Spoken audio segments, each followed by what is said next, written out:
And so I'm willing to bet that most people listening would have assumed that you would have said Bitcoin and Ethereum, the two largest. Between the two of them, they control what, 85% of the market cap in crypto.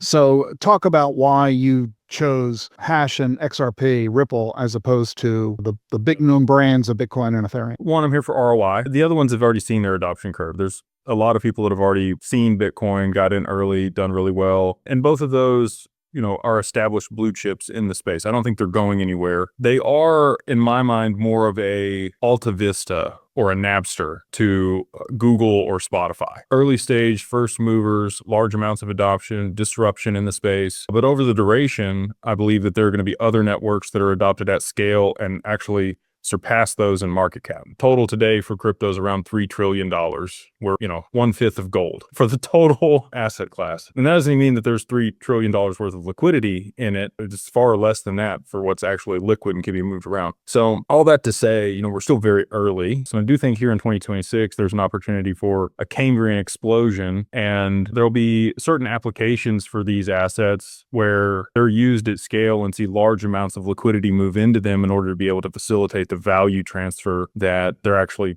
meant to be used for. Like the whole point of developing these protocols and the tokens themselves were so that they would be used. And supply and demand dynamics, when those things play out and that stuff is implemented, I think will drive XRP's price substantially higher, and it would end up being likely the number one market cap and most used token over the long term. And that's my thesis. Again, I'm just one guy. There's a lot of people out there that I hold in high regard that would disagree with that statement. Hash, the reason that I put money in that, so full transparency, I made a large amount of money in crypto in 20 and 21. And some of the same characteristics on a few of the tokens that I got in early are very similar to Hash. So it's not listed on major exchanges. You wouldn't be able to hold it in institutional custody. You would have to hold it on an exchange or a cold wallet. And it's not listed very many places. So the liquidity in it's low. Figure Markets, you guys may know who that is. They just went public here in late 2025. They're rolling up mortgage-backed securities, and they're doing it on-chain on Provenance. There's also about $450 million worth of whole life insurance that's been tokenized on Provenance. Provenance's native token is